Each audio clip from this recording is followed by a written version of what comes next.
हाँ, तो पिछले क्लास में हम लोगों ने क्या पढ़ा था, इसको थोड़ा सा क्विक रिवीजन के रूप में लेते हैं, है ना। सबसे पहले तो हम लोगों ने लेयर्स के बारे में देखा था। तो लेयर्स में हमने देखा था कि 7 तरह के लेयर्स थे, है ना। हमारे पास 7 तरह के लेयर्स थे। इन 7 लेयर्स में हम लोगों ने इसको नेमिंग वाइज याद भी किया था। 1 2 3 4 5 6 7 8 7 के फॉर्म में। इसमें सबसे नीचे लेवल का लेयर आपको फिजिकल लेयर था। इसके बाद layer 2 data link, layer 3 network, layer 4 transport, layer 5 session, layer 6 presentation और लेयर 7 एप्लीकेशन। ठीक है। इसको हम लोगों ने डायग्राम को समझने का प्रयास किया था, और हमने ये भी देखा था कि लेयरिंग जो है, लेयरिंग में सेम टाइप का लेयर, मतलब physical layer can only interface can only talk with second physical layer. मतलब सिंपल भाषा में समझने का प्रयास करें तो सेम टाइप का लेयर सेम टाइप के लेयर से ही बातचीत कर पाएगा या कम्युनिकेशन कर पाएगा। उसी तरह से data link layer can only communicate with data link layer. और ये पॉसिबल कैसे हो रहा था, एक डेटा स्ट्रक्चर था मेरे पास, उसका नाम था stack. By using stack data structure ये पॉसिबल हो पा रहा था। हम लोग क्या कर रहे थे, हर एक लेयर्स जो है अपना हेडर्स जो है डेटा में डाल दे रहा था, और उस हेडर्स हेडर्स जो है स्टैक यूजिंग स्टैक जो है डाला जा रहा था, जिससे जो है जब ये डिलीवर्ड हो रहा था तो वो जैसे जैसे हेडर हटते जा रहा था वैसे वैसे लेयर्स जो है अपना लेयर्स अपने इंफॉर्मेशन को गेन कर रहा था। ठीक है। तो इस तरह से हम बोल सकते हैं यूजिंग स्टैक हम लोग जो है we have to implement the different headers in OSI model, जिसको ये डायग्राम से क्लियर हो रहा है। ठीक है। इसको हम लोगों ने पिछले क्लास में देखा था। इसके बाद जो है हम लोगों ने पढ़ा था सबसे पहले कुछ लेयर्स के बारे में देखा था। सबसे पहला लेयर है एप्लीकेशन लेयर। ठीक है। तो एप्लीकेशन लेयर्स के बारे में हमने सबसे पढ़ा था। तो एप्लीकेशन लेयर्स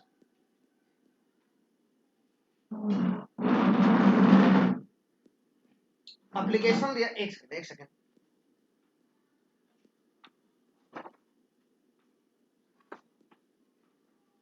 सबसे पहले हम लोगों ने एप्लीकेशन लेयर्स के बारे में पढ़ा है। एप्लीकेशन लेयर वो लेयर्स है जिसमें हम लोगों ने पढ़ा था कि application layer are those layers in which we have to communicate direct by the users. मतलब एप्लीकेशन लेयर में हम लोग क्या करते हैं, डायरेक्ट कम्युनिकेशन करते हैं किसी यूजर से। मतलब यूजर से डायरेक्ट कम्युनिकेशन करने वाला यदि कोई लेयर्स होगा तो वो मेरा लेयर्स होगा एप्लीकेशन लेयर। और हमने देखा था कि एप्लीकेशन लेयर्स में हम लोग क्या कर सकते हैं। तो एप्लीकेशन लेयर में हम लोग जो जितना भी सॉफ्टवेयर जितना भी ब्राउजर्स जो मेरा होगा, ब्राउजर्स के अंदर जितने भी तरह के सर्विसेज दिए गए होंगे डायरेक्ट जो यूजर्स को प्रोवाइड किए गए होंगे, वो सभी ब्राउजर्स के बिहेवियर को समझना, ब्राउजर्स के यूजर्स को इंटरफेस को समझना। ठीक है। मतलब यूजर्स को किस तरह से दिखाया जाएगा, यूजर किस फॉर्म में जो है वो उस पर्टिकुलर सॉफ्टवेयर को दिखाया जाएगा, नेटवर्क टर्मिनल को दिखाया जाएगा।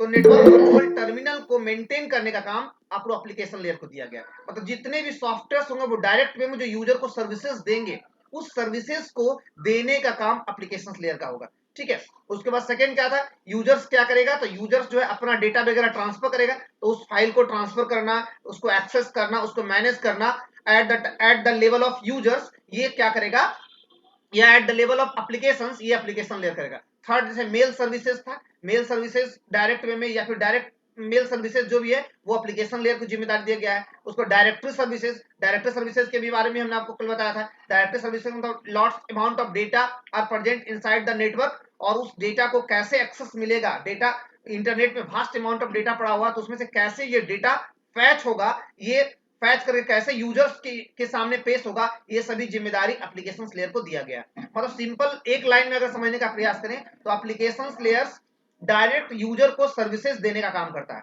यूजर्स जो सर्विसेज चाहिए एट टर्मिनल एंड पे, उस सर्विसेज देने का काम, वो सर्विसेज को प्रोवाइड कराने का काम एप्लीकेशन लेयर का है। ठीक है। इसके बाद का हम लोगों ने लेयर पढ़ा था, वो था मेरा प्रेजेंटेशन लेयर, जिसको हम लोग आज देखेंगे क्या होता है प्रेजेंटेशन लेयर। इसको हम लोगों ने कुछ कुछ देखा था कल। जैसा कि हमने बताया लेयर नंबर 6 को प्रेजेंटेशन लेयर कहा गया है। प्रेजेंटेशन लेयर का क्या जिम्मेदारी होगा, तो प्रेजेंटेशन लेयर का जिम्मेदारी होगा कि एप्लीकेशन लेयर से डेटा लेगा और और जो है सेशन लेयर्स को ये डेटा देगा।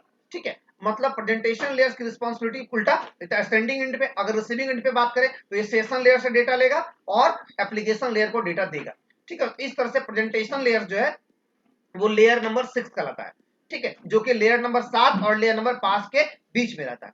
अब यदि हम बात करें प्रेजेंटेशन लेयर को क्या जिम्मेदारी दिया गया है, तो इसको हम लोगों ने फर्स्ट जिम्मेदारी को देखा था। देखिए प्रेजेंटेशन लेयर का जैसा कि हमने काम बताया कि प्रेजेंटेशन लेयर्स वो लेयर्स है जो कि जनरली सिक्योरिटी हमको देता है, ठीक है।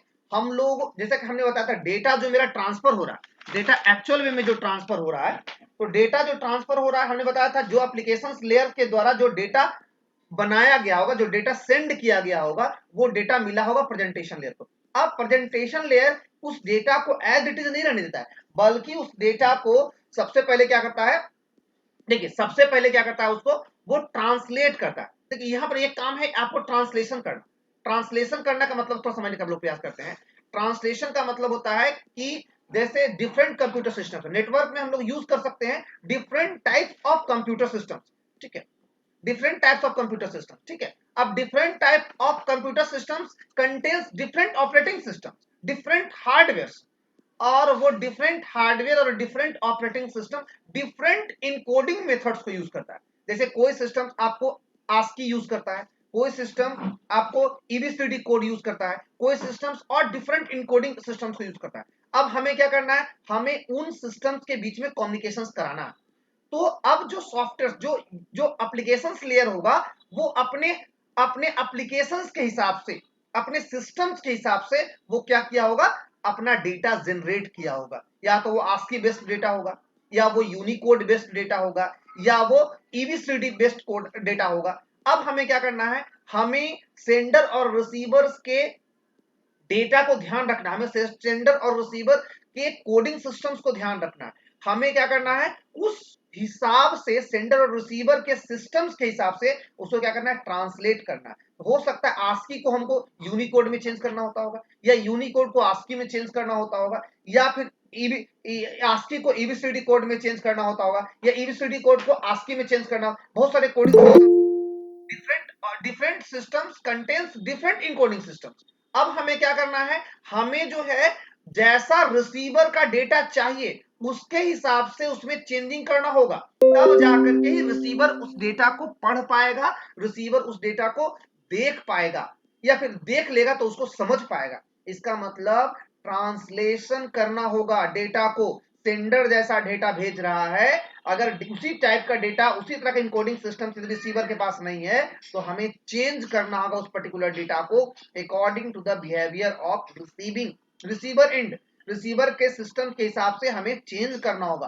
तो ट्रांसलेशन करना होता है। तो ट्रांसलेशन इज द मेन, या फिर हम बोल सकते हैं डेटा जो एक्चुअल में ट्रांसलेट होगा वो कुछ अलग हो सकता है, कोड में चेंज होगा, तो उसको ट्रांसलेट करने का काम प्रेजेंटेशन लेयर को दिया गया है। प्रेजेंटेशन लेयर की जिम्मेदारी दिया गया है कि आप डिफरेंट इनकोडिंग सिस्टम्स लगा करके उस पर्टिकुलर डेटा में चेंज कीजिए, आप उसको चेंज कर दीजिए, ताकि डेटा नेटवर्क में अच्छे से ट्रांसमिट हो और साथ ही साथ रिसीवर के द्वारा वो डेटा पढ़ा जा सके। तो this is the responsibility of transport layer, ठीक है। अब देखिए हमने जैसा कि कल बताया था ट्रांसपोर्ट लेयर। अब देखिए अब जब डेटा हमने हमने ट्रांसलेशन कर दिया, हम लोगों ने डेटा को जब ट्रांसलेट कर दिया according to the receiver end, तो अब हम लोगों का काम है डेटा जो नेटवर्क में जा रहा है। अब ध्यान दीजिए, हम लोग जैसे मान लेते हैं, इसको हम ऐसे समझते हैं, प्रयास करते हैं, हमें कहां जाना है, हमें जाना है कहीं बाहर, ठीक है, ट्रेवल करने के लिए, ठीक है, हमें जाना है कहीं मान लिया घूमने के लिए, ठीक है। अब जब घूमने के लिए जाना है तो हम लोग क्या करेंगे, कुछ कुछ अपना जरूरत का सामान एक बैग में इकट्ठा करेंगे। हम लोग जो है अपना पानी का बोतल्स, हम लोग अपना कुछ कपड़ा जहां वहां ठहरेंगे, या फिर और भी जरूरत का जो सामान है उसको हम लोग अपने बैग के अंदर कंटेन कर देते हैं। अब उस बैग को हम लोग क्या करते हैं, बैग को इस तरह सरियाते हैं ताकि मैक्सिमम अमाउंट ऑफ हमारा जो है उसमें मैक्सिमम अमाउंट ऑफ डेटा, या फिर हम डेटा नहीं बोल सकते यहाँ पे, मैक्सिमम अमाउंट ऑफ मेरा जो है सामान उस बैग के अंदर आ जाए। मतलब हम लोग क्या करते हैं, हम लोग इस तरह से बैग को कंप्रेस करते हैं, या बैग को इस तरह सरियाते हैं हम लोग, ताकि वो बैग के अंदर ज्यादा से ज्यादा डेटा, ज्यादा से ज्यादा, मेरा कहने का मतलब कि सामान पैक हो जाए। तो जब नेटवर्क में इससे फायदा क्या मिलता है, अगर हम मान ले ज्यादा से ज्यादा नहीं सरिया पाएंगे तो क्या करें, बैग बैग हो सकता है एक की जगह पे 2 बैग लेना पड़ेगा, 2 की जगह 3 बैग। तो हम लोग ट्रैवलिंग जब करेंगे तो हम लोगों को वो सभी सामान या बस से जाएंगे या फिर गाड़ी से जाएंगे तो उसको ढोक के ले आना पड़ेगा। ठीक है, तो हम लोग चाहते हैं कि कम से कम मतलब ज्यादा से ज्यादा सामान मेरा एक सिंगल बैग में आ जाए। तो हम लोग हम लोग सेम काम करते हैं नेटवर्क में। नेटवर्क में जब डेटा ट्रांसफर होता है तो हम लोगों का एम होता है कि डेटा जितना छोटा से छोटा जाए। छोटा होगा तो हम लोगों को ट्रेवल कराने में आसानी होगी, डेटा आसानी से ट्रेवल कर पाएगा इनसाइड द नेटवर्क। और डेटा यदि बहुत लंबा होगा, बहुत बड़ा होगा, तो हम लोगों का परेशानी क्या होगा, हम लोगों का हो सकता है कि ज्यादा नेटवर्क ट्रैफिक लेगा और वो उसका करप्शन होने की संभावना ज्यादा रहेगा। तो हम लोगों का काम है डेटा को कंप्रेस करके भेजना। तो the second responsibility of presentation layer is data compression. Compression का मतलब समझिए, कंप्रेशन का मतलब हो गया कि जो डेटा हम लोग भेज रहे हैं, थोड़ा समझने का प्रयास कीजिए कंप्रेशन का मतलब क्या हुआ।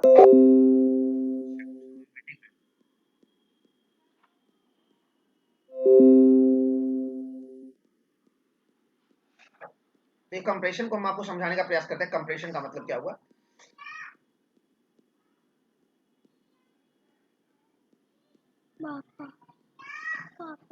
देखिए, अब जब हम कंप्रेशन कर रहे हैं तो कंप्रेशन समझने का प्रयास कीजिए।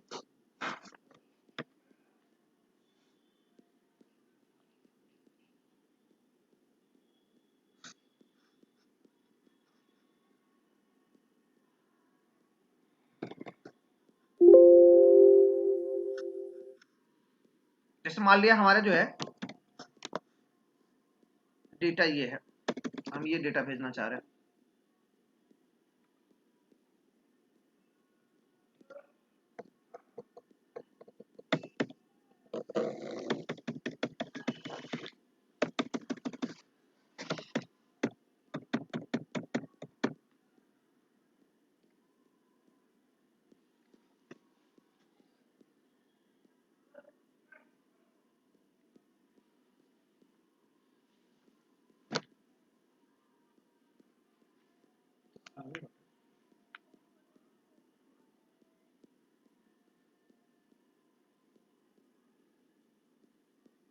ठीक है, मेरा ये डेटा मेरा, ठीक है, ये डेटा हमको यदि मान ले भेजना है, ठीक है, इनसाइड द नेटवर्क।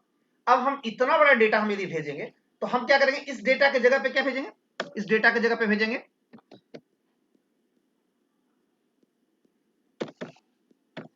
बस इतना ही डेटा भेजेंगे। तो हमने इतने बड़े डेटा को इतना छोटा डेटा में कंप्रेस कर दिया। ठीक है, तो ये कहलाता है कंप्रेशन। अब कंप्रेशन कैसे, आप पूछेंगे सर कंप्रेशन कैसे करेंगे हम लोग, तो कंप्रेशन करने का बहुत सारा टेक्निक है।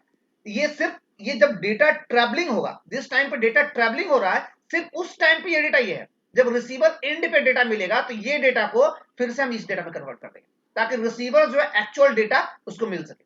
ठीक है, तो हम लोगों का सेकेंड जो काम है, सेकेंड रिस्पॉन्सिबिलिटी है वो डेटा को कंप्रेस करना।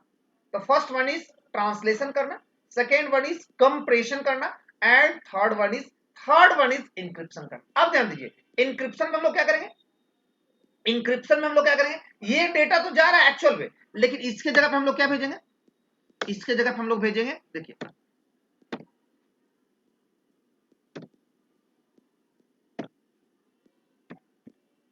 ये हम लोग भेजेंगे अल्फा न्यूमेरिक कोड भेजेंगे। देखिए, अब ये डेटा अगर किसी को मिल भी जाएगा तो डेटा रिसीव नहीं कर पाएगा वो।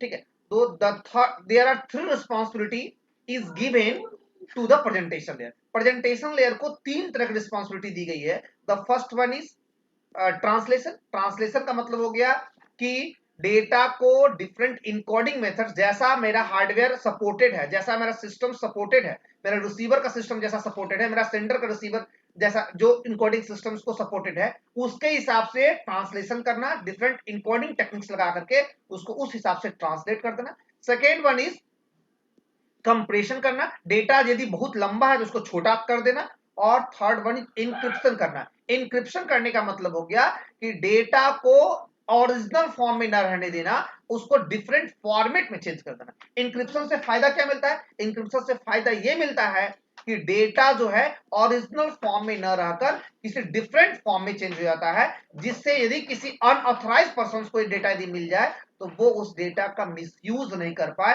वो उस डेटा को पढ़ नहीं पाए, जिससे हमारा जो है सिक्योरिटी भंग ना हो। और रिसीवर को जब वो डेटा मिलेगा तो वो डेटा क्या पहले डिक्रिप्ट होगा, डिक्रिप्ट होने के बाद क्या होगा, वो कंप्रेस वाला डेटा लॉन्ग होगा और उसके बाद जैसा इनकोडिंग के हिसाब से है उसके हिसाब से वो चेंज है, तो डेटा रिसीवर आसानी से उस डेटा को पढ़ पाएगा। तो इसका मतलब डेटा पे हम लोगों को जो वर्क करना है, डेटा पे जो डेटा एप्लीकेशन लेयर ने जनरेट किया है उस पर्टिकुलर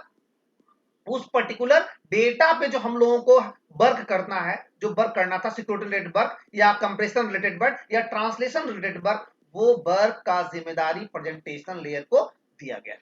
क्लियर है सबको? यहां तक क्लियर है? प्रेजेंटेशन लेयर की जिम्मेदारी क्लियर है सबको या इसमें किसी कंफ्यूजन है?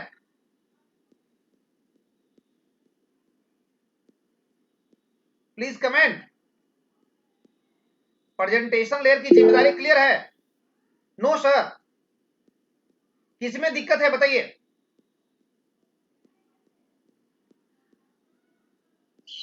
सभी को क्लियर है?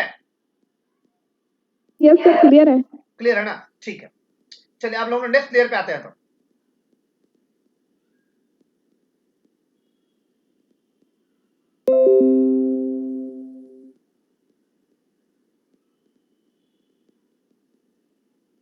चलिए हम लोग नेक्स्ट लेयर पे आते हैं। देखिए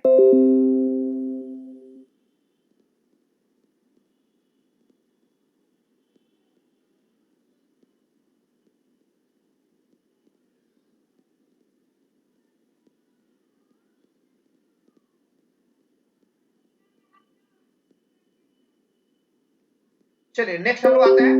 नेक्स्ट जो आपका लेयर है वो आपको सेशन लेयर। देखिए सेशन लेयर जैसा कि हमने देखा था, सेशन लेयर जो है वो टॉप से तीसरा लेयर है। टॉप से तीसरा लेयर का मतलब क्या हो गया? 7 6 5, लेयर नंबर 5 जो है वो सेशन लेयर है। ठीक है, अब देखिए सेशन लेयर का क्या जिम्मेदारी दिया गया सेशन लेयर को। जैसा कि हमने देखा, हमने एप्लीकेशन लेयर में क्या किया, एप्लीकेशन लेयर में यूजर्स को सर्विसेज दिया, यूजर ने उस कुछ डेटा जनरेट किया, वो डेटा दिया किसको गया? प्रेजेंटेशन लेयर को दिया गया। प्रेजेंटेशन लेयर ने क्या किया? उस डेटा पे डिफरेंट इनकोडिंग टेक्निक्स लगाया। इनकोडिंग टेक्निक लगाने के बाद उसको क्या किया? उसको उसने कंप्रेस किया और कंप्रेस करने के बाद उसको जो है इनक्रिप्ट किया और इनक्रिप्ट करके डेटा को ट्रांसलेट कर डेटा को सेंड कर दिया। ठीक है, तो ये जिम्मेदारी मेरा प्रेजेंटेशन लेयर खत्म हो गया। अब जो है डेटा, वो डेटा जो है मतलब उसके बाद क्या किया होगा? तो प्रेजेंटेशन लेयर अपना हेडर्स लगा करके और उस डेटा को सेशन लेयर के पास भेज दिया होगा। अब देखिए सेशन लेयर अब क्या काम करेगा, सेशन लेयर को क्या जिम्मेदारी दिया गया है, ये थोड़ा सा ध्यान दीजिए। तो सेशन लेयर जैसा कि हमने देखा, लेयर नंबर 5 को हम लोगों ने सेशन लेयर बोला है। अब ध्यान दीजिए सेशन लेयर में जो है हम लोग सबसे पहला जिम्मेदारी जो है वो क्रिएटिंग ए सेशन। हम लोगों को क्या करना है? एक सेशन क्रिएट करना। सेशन क्रिएट करने का काम आपको दिया गया है सेशन लेयर का। सेशन लेयर का जिम्मेदारी है सेशन क्रिएट करना। अब ध्यान दीजिए पहले ये होता है सेशन क्रिएट करने का मतलब क्या होता है, थोड़ा समझने का प्रयास कीजिएगा। सेशन क्रिएट करने का मतलब होता है कि एक्चुअल सेंडर और रिसीवर के बीच में कुछ एग्रीमेंट कराना होता है। सेंडर रिसीवर को पहचाने और रिसीवर सेंडर को पहचाने। ठीक है, तो ये एग्रीमेंट कराना ही सेशन कहलाता है। प्लस सेंडर जो है, सेंडर और रिसीवर के बीच में कितने टाइम इंटरवल के लिए हम लोग कम्युनिकेशन कर रहे हैं। सेंडर रिसीवर से बातचीत करेगा, डेटा को देखेगा, या सेंडर रिसीवर से बात कितना समय अंतराल के लिए जो है ये बातचीत होगा। तो ये सब कुछ तय करना सेशन लेयर का काम करता है। अब देखिए सेशन लेयर जो है सेशन क्रिएट करने के लिए दो तरह का टेक्निक यूज करता है। The first one is authentication, the second one is authorisation. ध्यान दीजिए ये ऑथेंटिकेशन क्या होता है, ऑथराइजेशन क्या होता है, इसको बहुत ही ध्यान से समझिएगा, बहुत सारे लोग कंफ्यूज होते हैं। अब देखिए मान लेते हैं हम जैसे जीमेल खोल रहे हैं। ठीक है, जीमेल का सबसे पहले आप यूआरएल डाल करके जीमेल खोल देते होंगे। जीमेल खोलने के बाद आप क्या करते होंगे? जीमेल खोलने के बाद सबसे पहले आपको पूछता होगा आप अपना यूजर आईडी और पासवर्ड डालें। यूजर आईडी और पासवर्ड जब आप डालते होंगे तो आपका इनबॉक्स वगैरह खुल जाता है। सबसे पहले क्या होता होगा? वो यूजर आईडी पासवर्ड कहां जाता होगा? तो वो यूजर आईडी और पासवर्ड सर्वर के पास जाता होगा। सर्वर वेरीफाई करता होगा कि क्या ये रजिस्टर्ड बंदा है, क्या मेरे जीमेल में इसका उसको रजिस्ट्रेशन मिला है, क्या इसका ईमेल आईडी और पासवर्ड जो वो सही है। यदि वो सही है तो क्या करता होगा? एक रिक्वेस्ट मैसेज को ग्रांट करता होगा और ग्रांट करते के साथ ही ब्राउजर आपके आपके सामने जो है इनबॉक्स या फिर हम बोल सकते हैं जीमेल का जो जो सेटअप है वो आपके सामने ओपन हो जाता होगा।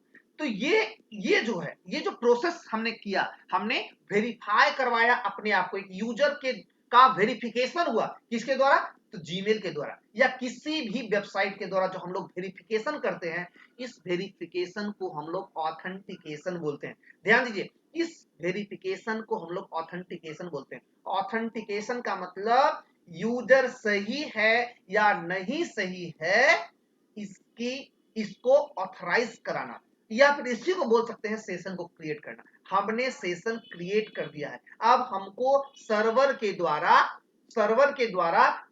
के उस वेब पेज को खोलने का, देखने का, यूज करने का परमिशन मिल गया, हमको ऑथराइजेशन मिल गया कि हम इस पर्टिकुलर वेब पेज को यूज कर सकते हैं, जीमेल के इस वेब पेज को यूज कर सकते हैं। जब हमने सही यूजर आईडी पासवर्ड जब डाला तो हम लोगों को उसने ग्रांट कर दिया कि आप इस वेब पेज को ऑथराइज्ड हैं यूज करने के लिए। तो हम क्या करते हैं, जीमेल में कुछ नया नया जो मान लेते हैं मेरे पास मैसेजेस आए उसको हम देख सकते हैं, हम कुछ नया मैसेज भेज सकते हैं जो मेरे को परमिशन है।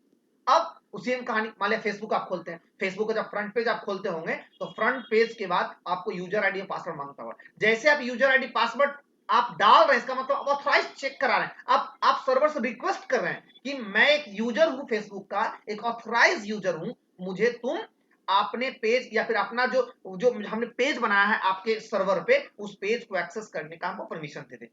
जैसे ही फेसबुक देखता होगा कि ये सही ऑथराइज पर्सन है, वो क्या करता होगा, वो एक वेब पेज आपको लौटा देता होगा जिसमें आपसे रिलेटेड जितने भी डॉक्यूमेंट्स होंगे, आपका जो रजिस्ट्रेशन कराया गया होगा, आपने जो जो जो वेब पेज वहां बनाया होगा, जो आपके लिए रिजर्व इनबॉक्स वहां बनाया गया होगा, वो इनबॉक्स आपके सामने ओपन हो जाता होगा और आप क्या करते होंगे, डिफरेंट जो आपके पीपल्स हैं उसके बीच में आप चैटिंग वगैरह करना शुरू करते हैं। तो दिस इज द प्रोसेस, मतलब हम लोग क्या कर सकते हैं, बाई यूजिंग ऑथेंटिकेशन एक सेशन को क्रिएट कर सकते हैं। अब ध्यान दीजिए, मान लिया आपने इनबॉक्स खोल दिया, आपने जीमेल के इनबॉक्स को खोल दिया, जीमेल आपने खोल दिया। अब जीमेल जब आप खोल देते हैं, जीमेल खोल देने के बाद आपको कुछ काम याद आ गया, आप क्या कर दिया, सिस्टम को खोल करके और चले गए। आप आधा घंटा बाद फिर से लौट के आए, आधा घंटा बाद जब लौट के आए तो आप देखते हैं फिर से क्या आप काम कर पाते हैं। आधा घंटा बाद जब यदि लौट के आएंगे तो आप देख फिर से जब आप कुछ काम करेंगे, कुछ मैसेज वगैरह भेजेंगे, तो आपको लिखेगा कि आपका सेशन एक्सपायर है। ऐसा कभी हुआ आप लोगों के साथ, लिखता है कि आपका सेशन एक्सपायर है। सेशन एक्सपायर लिखता है, क्यों लिखता है, आपको जो सर्वर के द्वारा जो सेशंस दिया गया था वो एक लिमिटेड टाइम पीरियड के द्वारा दिया गया था, और उस लिमिटेड टाइम पीरियड के अंदर आपने उसमें कुछ काम नहीं किया, तो आपको सर्वर जो है सेशन एक्सपायर का मैसेज देता है। मतलब आप जो है फिर से आप ऑथेंटिकेट होइए, ताकि फिर से वेरिफिकेशन आपको मांगा जाएगा, तब जाकर के आपको फिर से उस पेज को एक्सेस करने का परमिशन मिलेगा। देखिए second one is authorisation. Authentication authorisation में क्या अंतर है, ऑथराइजेशन का, अब देखिए आप जो है अपने यूजर आईडी और पासवर्ड से क्या कर रहे हैं, मान लेते हैं खोल रहे हैं जीमेल। जीमेल में आप क्या क्या कर सकते हैं, जीमेल में आपको जो सर्विसेज, आप मेल भेज सकते हैं, जो नया मेल आया उसको आप देख सकते हैं, मेल का कुछ सेटिंग वगैरह चेंज कर सकते हैं, नाम डेट ऑफ बर्थ वगैरह चेंज कर सकते हैं। अब यदि हम बात करें कोई नया फीचर्स हमको ऐड करना है, ठीक है, जीमेल को कुछ नया फीचर्स ऐड करना है, तो वो कौन ऐड कर सकता है, वो 100% जो जीमेल क्रिएट किया होगा बंदा। ध्यान दीजिए, जीमेल जो क्रिएट किया होगा वो बंदा उसमें उसके सेटिंग में कुछ चेंज कर सकता है। ऑथराइजेशन का मतलब समझिए, ऑथराइजेशन का मतलब आज हम चाहते हैं जीमेल जो बनाया गया है उसके सेटिंग्स में कुछ नया चीज ऐड कर देना, या फिर हम चाह रहे हैं कि जो वो काम कर देना जो कि जीमेल के द्वारा प्रोवाइड नहीं किया गया।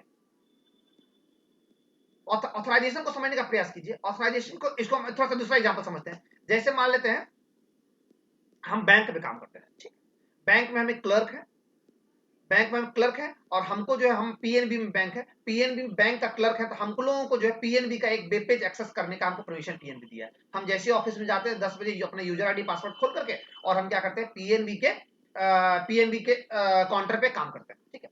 अब हमको पीएनबी का यूजर आईडी पासवर्ड दिया हुआ, क्लर्क हम है तो क्लर्क का यूजर आईडी पासवर्ड दिया हो गया। अब क्लर्क का यूजर आईडी पासवर्ड जैसे ही हम डालते होंगे, पीएनबी का हमको सर्वर खुल जाता होगा, वेब पेज खुल जाता होगा, और उस वेब पेज पे हम लोग क्या कर सकते हैं, हम चूंकि एक क्लर्क है तो हमको क्लर्क का एक जिम्मेदारी दिया गया, क्या दिया गया, हम किसी का पासवर्ड, हम किसी का पासबुक को लेकर के उसके उसमें कितना अमाउंट है, उसका बैंक कितना वो पैसा निकाल रहा है, कितना पैसा वो डाल रहा है, इसको हम लोग चेंजिंग करने का मेरे पास परमिशन। अब ध्यान दीजिए, अब मान लेते हैं कोई लोन वाला बंदा है जो कि हमारे काउंटर पे आया और बोला कि सर हमको लोन लेना, 10 लाख का लोन लेना, ठीक है, 10 लाख का लोन है। तो अब देखिए क्लर्क को ये पावर नहीं है कि वो लोन ग्रांट कर सकता है। लोन ग्रांट करने का पावर किसको है? तो लोन ग्रांट करने का पावर वहां जो पीओ बैठे होंगे, जो मैनेजर, जो बैंक मैनेजर साहब बैठे हुए होंगे, वो मैनेजर साहब जो है वो लोन दे सकते हैं। अब जो है क्लर्क वाला जो जैसे ही बंदा अपना लॉगिन खोला है तो उसको उस लॉगिन में लोन रिलेटेड कोई भी काम करने का परमिशन नहीं है। ये परमिशन किसको मिलेगा? ये परमिशन मैनेजर। तो वो क्या करेगा? वो बंदा डाल बोल देगा कि आप मैनेजर साहब से जाकर मिलिए। मैनेजर साहब जब या मान लिया वो बंदा लोन लिए हुए, ठीक है, वो चेक करना चाहता है कि कितना लोन इसका बचा हुआ है, तो ये सिंपल क्लर्क जो है वो काम नहीं कर सकता लोन रिलेटेड काम। तो वो क्या करेगा? मैनेजर के पास है। मैनेजर साहब जो है, मैनेजर साहब अपने यूजर आईडी पासवर्ड से जो उनको बैंक का दिया गया जब लॉगिन करेंगे तो वो लोन रिलेटेड सभी तथ्य को, पूरे बैंक में कितना लोन दिया गया है, किसके द्वारा कितना पेड किया गया है, या किसी को लोन मिल सकता है या नहीं मिल सकता है, या लोन के लिए क्या डॉक्यूमेंट है, ये सब कुछ जो है बैंक मैनेजर साहब आराम से जो है वो उस बंदे को बता सकते हैं। तो यहां पर देखिए, यहां पर हम कहने का प्रयास क्या कर रहे हैं, हम सेम पीएनबी का मेरा सर्वर है, सेम पीएनबी के सर्वर में दो यूजर आईडी पासवर्ड है, एक क्लर्क को दिया गया है और एक बैंक मैनेजर को दिया गया है। बैंक मैनेजर को जो ऑथराइजेशन दिया गया है, जो एक्सेसिंग करने का पावर दिया गया है, वो बहुत ज्यादा है, उसका दायरा बहुत ज्यादा है। और एक क्लर्क को, एक सिंपल क्लर्क को वेब पेज एक्सेस करने का उसको भी परमिशन दिया गया है, लेकिन उसका दायरा एक लिमिटेड है। अब क्लर्क जो काम कर सकता है वो सभी काम एक पीओ के लॉगिन में होगा, लेकिन जो पीओ साहब कर सकते हैं, जो मैनेजर साहब कर सकते हैं, वो सभी काम एक क्लर्क नहीं कर सकता। इसका मतलब ऑथराइजेशंस जो है वो एक मैनेजर का ज्यादा है एज कंपेयर टू एक सिंपल क्लर्क, सेम पीएनबी के सर्वर। उसी तरह से हम बोल सकते हैं अब एक सिंपल ब्रांच मैनेजर है और एक जो है डिस्ट्रिक्ट लेवल का ब्रांच मैनेजर जो कि 10-12 पीएनबी ब्रांच का हेड है, 100% उसका जो लॉगिन होगा वो लॉगिन में उसका ऑथराइजेशन और ज्यादा होगा। अब हम बोल सकते हैं एक जो है एक जोन का जो मैनेजर होगा, जोन का 100% जोन का मैनेजर जो होगा उसका ऑथराइजेशन और ज्यादा होगा। अब जो है मान लेते हैं जो सबसे हेड ब्रांच होगा, जो सबसे मेन ब्रांच, जो जहां जहां मेन ब्रांच आपको पीएनबी का, वहां जो बंदा बैठा हुआ होगा 100% उसका परमिशन और ज्यादा, उसका यूजर आईडी पासवर्ड से लॉगिन करेंगे तो उसको और ज्यादा, वो पूरे डिस्ट्रिक्ट का हर एक का अकाउंट चेक कर सकता है। इसका मतलब ऑथराइजेशन का मतलब लिमिटेशंस, कितना ज्यादा परमिशंस हमको सर्वर के द्वारा दिया गया, इसको चेक करना ऑथराइजेशन का मतलब। ऑथराइजेशन का मतलब हमारे पास क्या सिक्योरिटी, कितना ज्यादा दायरा है उस पर्टिकुलर वेब पेज को देखने का। जैसे हम, यदि आप इनबॉक्स पे, यदि आप जीमेल पे लॉगिन करते हैं, जीमेल पे आप अकाउंट बनाते हैं, तो आपको सिर्फ जीमेल का मेल रिलेटेड काम करने का परमिशन है, आप उसमें कुछ चेंजिंग करने का परमिशन आपको नहीं। आप उसके कोड में चेंज नहीं कर सकते। कोड में चेंज करने का परमिशन किसको है? तो कोड में चेंज वहां जो प्रोग्रामर होगा, जो जीमेल का रजिस्टर्ड प्रोग्रामर होगा, वो उसके कोडिंग में चेंज कर सकता है, वो उसके फीचर्स में चेंज कर सकता है। तो हम लोगों का काम, मतलब सेशन लेयर का, सेशन लेयर को जिम्मेदारी दिया गया है कि ऑथेंटिकेशन करना और ऑथराइजेशन करना। ऑथेंटिकेशन करना का मतलब, ऑथेंटिकेशन करने का मतलब कि वो रजिस्टर्ड बंदा है या नहीं है, इसको पहचानना, सर्वर के द्वारा ये पहचानना, और पहचानने के बाद उसको परमिशन ग्रांट करना या नहीं ग्रांट करना। यदि वो रजिस्टर्ड बंदा ने यूजर आईडी डाला, पासवर्ड गलत डाल दिया, तो सर्वर वेरीफाई करेगा कि पासवर्ड गलत है और उसको एक जल्दी से मैसेज दे देगा कि आप प्लीज जो है सही पासवर्ड का यूज करें, तभी आप जो है क्या कर पाएंगे, आप जो है इनबॉक्स को खोल पाएंगे या मेल को खोल पाएंगे। इसका मतलब ऑथराइजेशन को क्रिएट करना, मतलब ऑथेंटिकेट करना सेशन लेयर का फर्स्ट जिम्मेदारी, और सेकंड ऑथराइजेशन। यदि हम सेशन क्रिएट कर लिए हैं तो मेरा क्या लिमिटेशन, इस यूजर्स का क्या लिमिटेशन है, कितना काम वो इस पर्टिकुलर वेब पेज से कर सकता है, उतना ऑथोरिटी के साथ ही उसको सेशन क्रिएट किया जाएगा। मतलब सेशन जो यूजर्स को दिया जाएगा वो उसके ऑथराइजेशन के हिसाब से दिया जाएगा। ऑथराइजेशन उसका दायरा जितना है उतना ही उसको सेशंस दिया जाएगा, उससे ज्यादा उसको सेशंस नहीं दिया जाएगा। जैसे एक क्लर्क हमने एग्जांपल लिया, क्लर्क को सेशंस क्या जाएगा, क्लर्क रिलेटेड एक्टिविटी करने का ऑथराइजेशन दिया जाएगा, और एक बैंक मैनेजर को बैंक मैनेज मतलब उसको जो है क्लर्क से ज्यादा परमिशन दिया जाएगा। वो पूरे बैंक का मालिक चुकी है, तो पूरे बैंक में जितना भी एक्टिविटी होगा वो सब कुछ करने का परमिशन एक बैंक मैनेजर को मिलेगा। तो यहाँ पर आपको समझ में आ होगा सेशन लेयर की फर्स्ट जिम्मेदारी क्रिएटिंग ए सेशन। और सेशन क्रिएट कैसे होता है, तो दो टर्म्स होता है, एक ऑथराइजेशन से, सेकंड ऑथेंटिकेशन। ठीक है, सेकंड जिम्मेदारी यदि हम बात करें, सेशन लेयर का सेकंड जिम्मेदारी है सेशन रीस्टोरेशन। थोड़ा समझने का प्रयास, सेशन रीस्टोरेशन का मतलब क्या है, मान ले आप सब इसको समझने का प्रयास कीजिए। जैसे मान लेते हैं कि हम लोग सिस्टम पे काम कर रहे हैं, ठीक है, एक ब्राउजर पे काम कर रहे हैं नेटवर्क में, और क्या हुआ, अचानक जो है सिस्टम मेरा बंद हो गया, लाइन कट गया, चार्जर नहीं था, चार्ज नहीं था मेरा सिस्टम मेरा बंद हो गया। ठीक है, अब हम लोग क्या किया, कुछ देर बाद लाइन आया, ठीक ठाक हमने किया, उसके बाद हम लोगों ने सिस्टम को फिर से ओपन किया। सिस्टम को जब आप फिर से ओपन करते हैं, ब्राउजर को फिर से ओपन करते हैं, तो आपको पूछता है, ध्यान दीजिए, आपको पूछता है कि आपको सेशन रीस्टोर करना है। सेशन रीस्टोर करने का मतलब क्या हुआ कि हम जो काम कर रहे थे, जो जो ब्राउजर खोले हुए थे, क्या आप उसी ब्राउजर्स को फिर से ओपन करना चाहते, क्या उसी वेब पेज को फिर से ओपन करना चाहते हैं? आप जैसे ही बोलते हैं यस, उस पर क्लिक करते हैं ओके पे, आपको वही पेज फिर से खुल जाता है। अब ये कैसे हो जाता है, और जो जो वेब पेज आप खोले हुए बस वही खुलता है। तो ब्राउजर, ध्यान दीजिए, ब्राउजर में आप जो भी काम कर रहे हैं, नेटवर्क में आप जो भी काम कर रहे हैं, वो सब काम का लॉग मेंटेन हो रहा है, ध्यान दीजिएगा। और हर एक पॉइंट्स पे एक चेक पॉइंट्स बन रहा होगा, ध्यान दीजिएगा।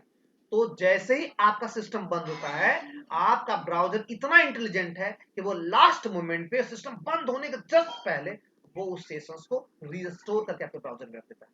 और रिस्टोर कर जैसे ही आप दोबारा लॉगिन करते हैं, तो आपको क्या होता है, आपको वही सेशंस आपके सामने ओपन कर देता है। ठीक है, तो इसको कहते हैं सिस्टम रीस्टोरेशन। सिस्टम रीस्टोरेशन का मतलब हो गया कि हम लोग कुछ देर पहले जो काम कर रहे थे, उसको फिर से वो उस काम को कर सकते हैं। तो this is the second responsibility of session layer. The third one is synchronisation. First देखिए, ध्यान दीजिए, सिंक्रोनाइजेशन क्या होता है, इसको समझने का प्रयास कीजिएगा। सिंक्रोनाइजेशन या चेक पॉइंट मैनेजमेंट, इसी को बोलते हैं, बहुत सारा बुक चेक पॉइंट मैनेजमेंट है। अब देखिए सिंक्रोनाइजेशन क्या होता है। सिंक्रोनाइजेशन का मतलब, जैसे मान लेते हैं कि आप यूट्यूब वगैरह का वीडियो डाउनलोड करते हैं, ठीक है, यूट्यूब का जब वीडियो वगैरह डाउनलोड करते होंगे, या फिर यूट्यूब आप सिंपल देखते हैं, यूट्यूब का यदि वीडियो को आप ध्यान से देखें, तो वहां पे आप यदि ध्यान से देखें, तो वहां पर देखिए, वहां पे जो छोटे छोटे पॉइंट्स में आपको चेक पॉइंट्स दिखता होगा। जैसे मान लेते हैं कि जब आप वीडियो को प्ले कर रहे होंगे, तो वहां पर देखिए कुछ दूर तक आपको बफरिंग दिखता होगा, और उसके बाद जो है पॉइंट दिखता होगा। ठीक है, इसका मतलब, कहने का मतलब क्या हुआ कि आपको, ध्यान दीजिए, आपका जो वीडियो है वो डिफरेंट डिफरेंट डिफरेंट करने का मतलब सिंक्रोनाइजेशन प्रोसेस को जुड़ा हुआ, मतलब हम बोल सकते हैं कि वो डिफरेंट चेक पॉइंट्स से जुड़ा हुआ है। मतलब आपका यदि वीडियो 10 मिनट का, आपका यदि वीडियो 10 मिनट का, या मानते हैं हम बोल दिया 2 मिनट का वीडियो या 5 मिनट का वीडियो है, तो 5 मिनट का यदि वीडियो है, तो एक एक मिनट पे वो चेक पॉइंट्स बनाएगा। सबसे पहले जो डाउनलोड होगा, सबसे पहले जो डाउनलोड होगा, वो एक मिनट का वीडियो डाउनलोड होगा। उसके बाद क्या होगा, हर एक अगला मिनट का डाउनलोड होगा, उसके बाद अगला मिनट का डाउनलोड होगा, फिर अगला मिनट का, फिर अगला मिनट। इस तरह से हर एक मिनट पे वो चेक पॉइंट बनाएगा यूट्यूब। यूट्यूब जो है यूट्यूब का जो सेशन लेयर होगा, वो हर एक मिनट पे वो आपको चेक पॉइंट्स बना दिया गया। ठीक है, डायरेक्ट यदि आप चौथा मिनट पे देखना चाहते हैं, तो आपको फिर से बफरिंग हो रहा होगा, और बफरिंग होने के बाद आपको सिंक्रोनाइजेशन का चौथा वाला पॉइंट, जो उसने उसने जो चौथा वाला जो पॉइंट जो वो है, उसको वो डाउनलोड करता होगा, तब जाकर के आपको वीडियो प्ले होता होगा। इसका मतलब आप यदि वीडियो डाउनलोड करते हैं, या वीडियो प्ले करते हैं, या वीडियो वेब कॉन्फ्रेंसिंग करते हैं, ठीक है, तो हर एक कुछ कुछ देर पे या फिर कुछ टाइम इंटरवल पे वो चेक पॉइंट्स बना देता है। कंटिन्यूअस आपका जो है डेटा का फ्लो नहीं होता है, बल्कि वो चेक पॉइंट्स के फॉर्म में डेटा का फ्लो होता है फ्रॉम सर्वर टू रिसीवर। ठीक है, तो ये प्रोसेस कहलाता है सिंक्रोनाइजेशन। मतलब बोल सकते हैं एक टाइम इंटरवल के बाद, हर एक टाइम इंटरवल पे एक चेक पॉइंट्स लगा दिया जाता है, eight the time of downloading the video, eight the time of playing the video. तो ये पॉइंट्स जहां जहां पे हम लोग बैरियर लगा रहे हैं, ब्रेक लगा रहे हैं, उसको चेक पॉइंट्स बोलते हैं। ठीक है, जैसे मान लेते हैं, अब ध्यान दीजिए एक चीज आप, जैसे जो मेरा सर्वर होता है, सर्वर पे जो वीडियो वगैरह अपलोड होता है यूट्यूब में वीडियो, याद रखना वीडियो के लिए अलग अलग सर्वर है, उसका ऑडियो जो प्ले हो रहा है उसके लिए अलग सर्वर है, वीडियो ऑडियो, और वो दोनों वीडियो अलग लिंक से आ रहा होगा, ऑडियो अलग लिंक से आ रहा होगा, और eight the time of receiving end पे दोनों सिंक्रोनाइज हो रहा होगा, दोनों एक दूसरे से जुड़ रहा होगा। यदि थोड़ा सा गड़बड़ होगा तो क्या होगा, पहले मेरा ऑडियो दिखेगा, पहले मेरा हो सकता है वीडियो दिख जाए, बाद में ऑडियो सुनाई पड़े, कभी कभी ऐसा प्रॉब्लम होता है, कभी हो सकता है कभी मेरा ऑडियो सुनाई पड़ जाए, बाद में वीडियो दिखता है, कभी कभी ये प्रॉब्लम होता है, नेटवर्क में कुछ प्रॉब्लम होता है, तो ये इस तरह का प्रॉब्लम्स आपको दिखने को मिलता होगा। तो सिंक्रोनाइजेशन का मतलब हम लोगों को क्या करना है, हम लोगों को ये प्रॉब्लम्स नहीं होने देना, हम लोगों को जिस जिस समय ऑडियो आ रहा है उसी टाइम पे वीडियो भी दिखे, ताकि यूजर्स को लगे कि यही वीडियो के द्वारा कुछ बोला जा रहा है। ठीक है, तो ये सब को मैनेजमेंट करना, या फिर मान लिया मान लेते हैं, बोल सकते हैं ये ऑडियो अलग जगह से आ रहा होगा, वीडियो अलग जगह से आ रहा होगा, पिक्चर्स अलग जगह सर्वर से आ रहा होगा, तो तीनों को एक साथ इस तरह से मर्ज करना ताकि यूजर्स के सामने सही लेवल पे व्यू हो, तो ये सब को सेटअप करना सिंक्रोनाइजेशन कहलाता है। सिंक्रोनाइजेशन को मैनेज करना भी सेशन लेयर की जिम्मेदारी है। तो हम बोल सकते हैं सेशन लेयर को मेनली रूप से 3 काम दिया गया है, creating A session, creating A session का मतलब ऑथेंटिकेशन करना, ऑथराइजेशन करना, सेशन को रीस्टोर करना, रीस्टोर मतलब चेक पॉइंट बनाना, चेक पॉइंट बनाना at the time of ending, और थर्ड वन इज सिंक्रोनाइजेशन करना। सिंक्रोनाइजेशन का मतलब होता है कि हर एक पॉइंट्स पे, हर एक लिमिटेड टाइम पीरियड पे हम लोगों को एक चेक पॉइंट्स बना देना, ताकि सर्वर जो है, सर्वर जो डेटा डाउनलोड हो रहा है वो उस पर्टिकुलर सेशन मतलब उस चेक पॉइंट्स के आधार पे वो डाउनलोड हो। इससे बेनिफिट क्या मिलेगा, चेक पॉइंट से, चेक पॉइंट से बहुत सारा बेनिफिट मिलता है। जैसे मान लिया डेटा मेरा डाउनलोड हो रहा है, डाउनलोड होने के बाद हमने गलती से क्या किया, डाउनलोड को बंद कर दिया, या फिर सिस्टम मेरा बंद हो गया, अब जो है दोबारा जब उसको डाउनलोड करेंगे तो वो जितना डाउनलोड हो गया, जिस चेक पॉइंट्स तक वो डाउनलोड हो गया होगा, उस चेक पॉइंट्स के उस चेक पॉइंट्स के बाद जो है वो डाउनलोड होगा। नेट कट गया क्या?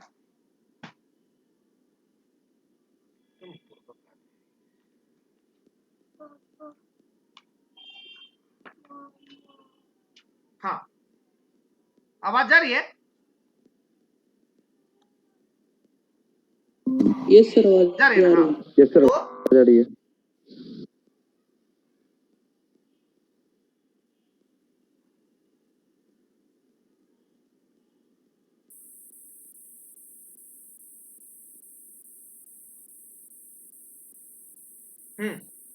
तो हम लोगों का सेशन लेयर क्या काम था, सेशन लेयर को 3 जिम्मेदारी दी गया है, सेशन को क्रिएट करना, सेशन को रीस्टोर करना, और थर्ड वन इज सिंक्रोनाइजेशन करना। सिंक्रोनाइजेशन करना या चेक पॉइंट्स करना। चेक पॉइंट्स का मतलब, जैसे चेक पॉइंट्स का मतलब हो गया कि जैसे मान लिया हमने एग्जांपल बताया कि मान लिया वीडियो हम लोग कोई डाउनलोड कर रहे हैं, तो यदि वीडियो हम लोग डाउनलोड कर रहे होंगे तो डाउनलोडिंग टाइम पे यदि मान लिया मेरा सिस्टम बंद हो गया, फिर से हम लोग सिस्टम को क्या करते हैं, चालू करते हैं, तो मेरा जब डाउनलोड होगा वो उसी चेक पॉइंट्स के बाद डाउनलोड होगा।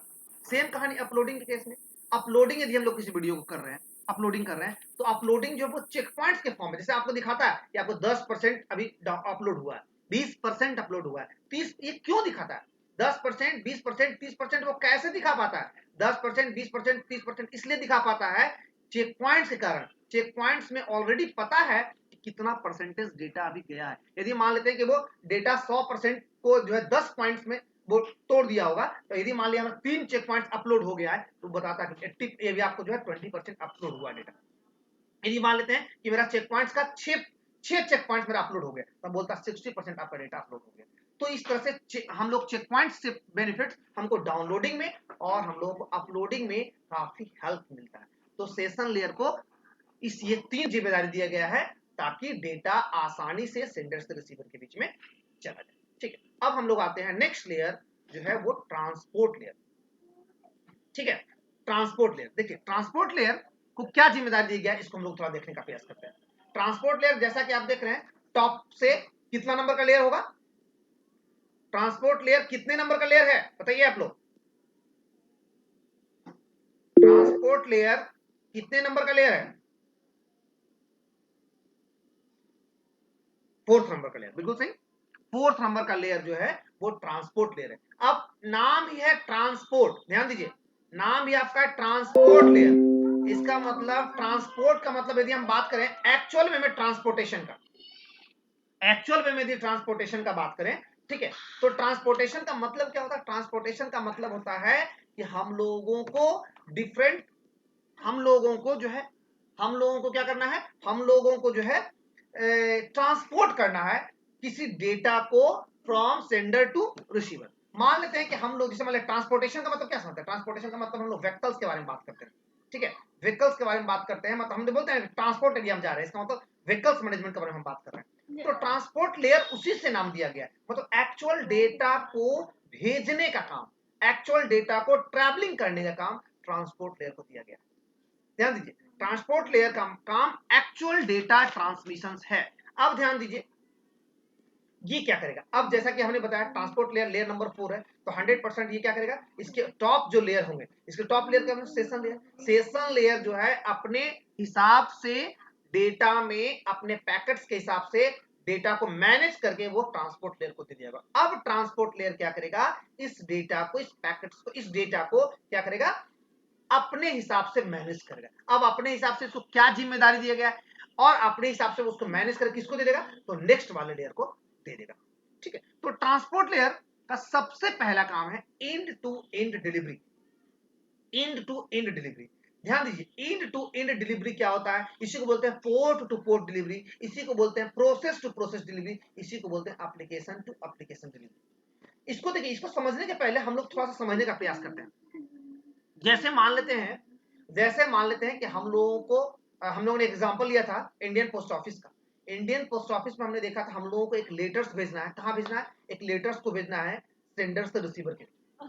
अब मान लेते हैं लेटर्स, मान लेते हैं कि हम हमारे घर से कहां जाना चाहिए, मान लेते हैं कि मध्य प्रदेश है, मध्य प्रदेश के किसी पर्टिकुलर घर के अंदर जाना, ठीक है, या मान लिया एक अपार्टमेंट है, एक अपार्टमेंट में बहुत सारे घर हैं, उसके पर्टिकुलर किसी पर्टिकुलर सेक्टर में हमको जाना है डेटा, वो पर्टिकुलर पोस्ट कार्ड।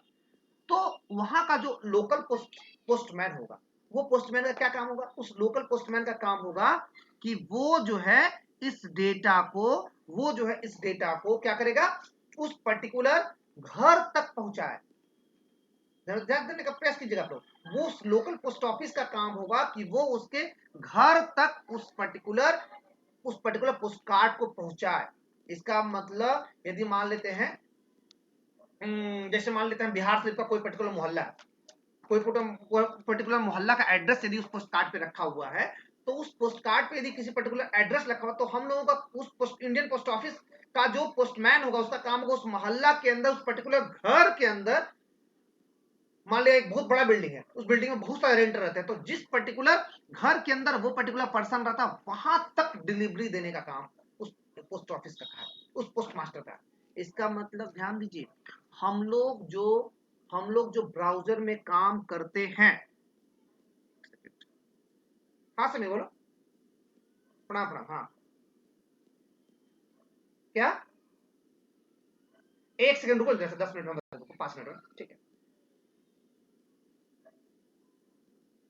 हाँ, तो जैसे ध्यान दीजिए, end to end delivery, end to end delivery का मतलब समझने का प्रयास कीजिए, जैसे ब्राउजर में समझने का प्रयास कीजिएगा, ब्राउजर में यदि हम काम करते हैं, नेटवर्क में किसी चीज को खोलते हैं, जैसे मान फेसबुक खोलते हैं, याहू खोलते हैं, गूगल खोलते हैं, जीमेल खोलते हैं, या फिर कुछ भी खोलते हैं, ध्यान दीजिएगा, तो याद रखना है इंटरनेट में किसी भी साइट का, जितने भी तरह के दुनिया में साइट्स हैं, हर एक साइट्स का एक पोर्ट नंबर होता है। जिस तरह से हमारे पर्टिकुलर फ्लैट का, हम किसी मकान में रहते हैं और उस मकान में भी किसी पर्टिकुलर फ्लैट में रहते हैं, तो मेरा फ्लैट का एक एड्रेस है, हम बोलते हैं ना कि मान लिए कौन भवन, तो विंध्यवासिनी भवन, विंध्यवासिनी भवन के सेक्टर नंबर ये और फ्लैट नंबर 4 में हम रहते हैं, मान लेते हैं, ठीक है।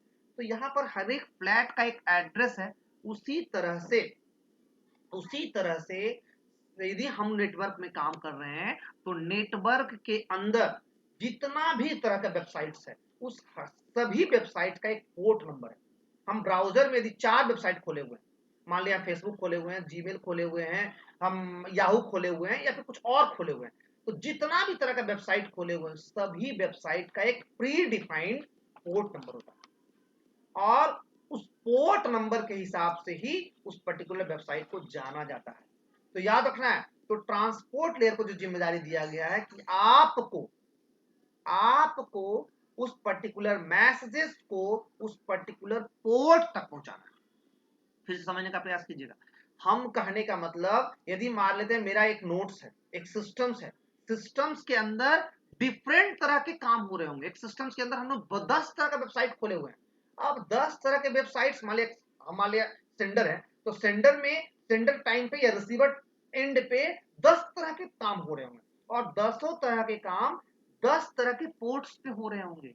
तो किस पर्टिकुलर पोर्ट्स पे या किस पर्टिकुलर प्रोसेस का वो डेटा है, उस पर्टिकुलर प्रोसेस तक उस डेटा को पहुंचाना, उस पर्टिकुलर एप्लीकेशंस तक उस डेटा को पहुंचाने की जिम्मेदारी ट्रांसपोर्ट लेयर को दिया गया। मतलब काफी टफ टास्क है ट्रांसपोर्ट लेयर का।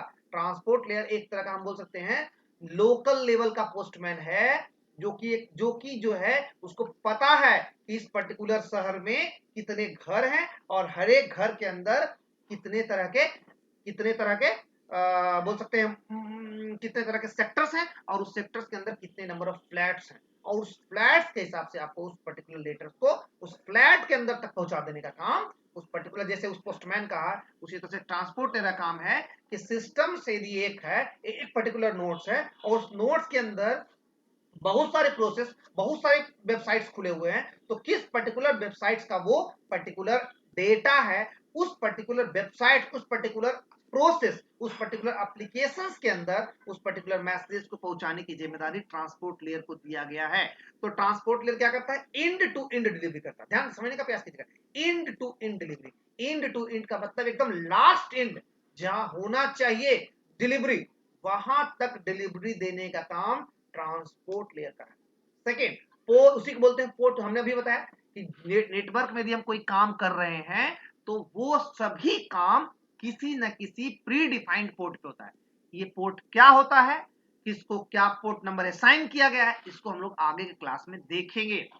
पोर्ट नंबर कहां से कहां तक होता है, कौन सा रिजर्व पोर्ट है, कौन सा रिजर्व पोर्ट नहीं है, ये इसके बारे में हम लोग आगे डिस्कस करेंगे।